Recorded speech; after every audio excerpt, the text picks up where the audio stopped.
Hello Tech World, Mike Perlman here for InfoSync World. Today's review is the HTC Trophy, and if you're a Microsoft fanatic and you happen to be a Verizon subscriber, then today is your lucky day. The HTC Trophy is $150 with a $50 mail-in rebate, and that's for a 2-year Verizon data and wireless plan. Now, if you've seen a Windows Phone 7 before, then you've pretty much seen them all. The HTC Trophy is no different. This phone is actually a little more bare bones than the rest of the Windows Phone 7 devices that we've reviewed this year. It's about the size of an iPhone. It's a bit thicker though. It has a 3.8-inch WVGA screen. It gave us an adequate picture, but it really just can't hold up to the QHD and the Super AMOLED LED screens we're seeing these days. This phone has 16 gigabytes of internal storage, so there's no micro SD card slot. The battery is a 1300 milliamp battery, and let's just talk about the battery life. Expected to be around the same as the iPhone 4. It's not going to last a whole day. It really did not give us that great battery performance, especially compared to the Infuse 4G and Motorola Atrix 4G, phones that are really conserving battery life and cranking out the power. This phone just couldn't do it. Call quality was a little bit tinny, and it had a slight hiss to certain qualities of voice. So we usually get a great performance from Verizon phones, not so much with the HTC Trophy. In back, this phone has a 5 megapixel camera with LED flash. If you shoot macros in bright light, this camera is fantastic.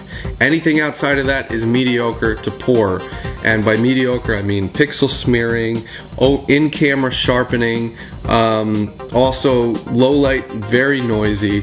You can't toggle the video light while recording video, and there's no touch focus.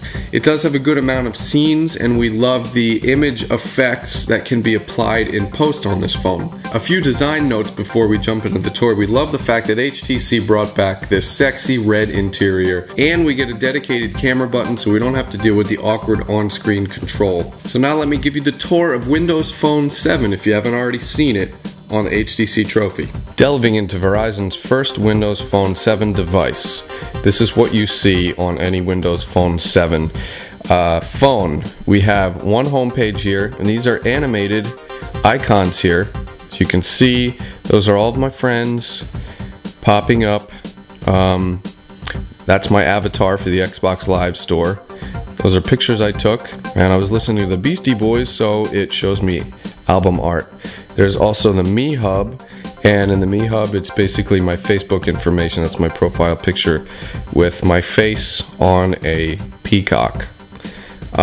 Let's go over to the secondary homepage, and this is basically a list of icons and settings here. We could toggle settings here, but you can see we also have Microsoft Office here, and that is a great thing to have. Because we can do Excel, Word, and PowerPoint. We also do SharePoint and OneNote, so that's highly useful.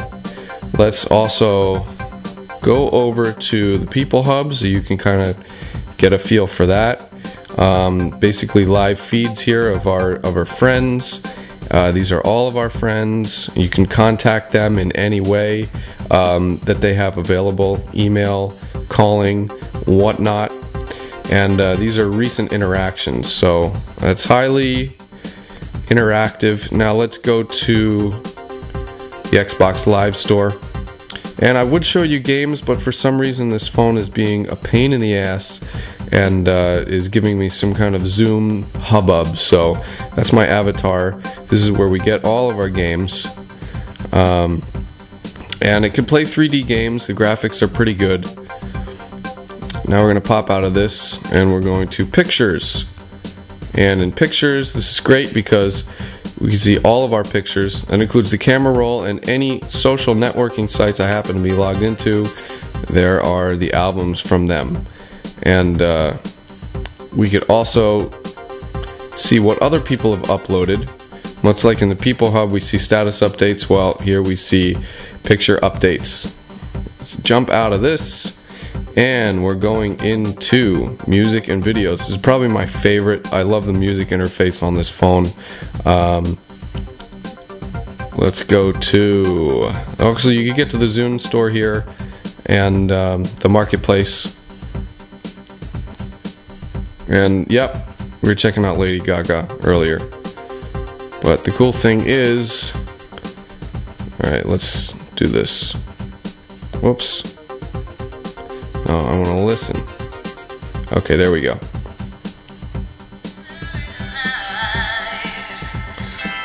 Okay, so great interface, great music interface. It's kind of like the gallery, going back and forth through songs. Okay, now we're going to go to HTC Hub. Any applications you can't find in the Windows Marketplace you can find here in the HTC Hub. Oh, that kind of looks a little Androidish, doesn't it? And here's the internet browser. This is one of the phone's weak points. One thing about this phone is it's very quick, it's very smooth, it's very similar to the iPhone when it comes to response. However, the browser, as you can see, is just so basic and bare bones. You just get a refresh control in the address bar, and you have your favorites here, and you just rely on the menu for the rest. Pinning to start, settings, etc. Just very basic. There's no flash support either. So Microsoft just really needs to address the internet situation for its phones. Now it's time for our InfoSync diagnosis with the HTC Trophy. Too little, too late. That's what I think. If you look at Verizon's fleet of phones, you have the Droid X2, you've got the Thunderbolt, you've got the Charge, you have the Incredible 2, not to mention the iPhone 4. If you think about it, a 3G Windows Phone 7 device just does not have a chance on Verizon's network.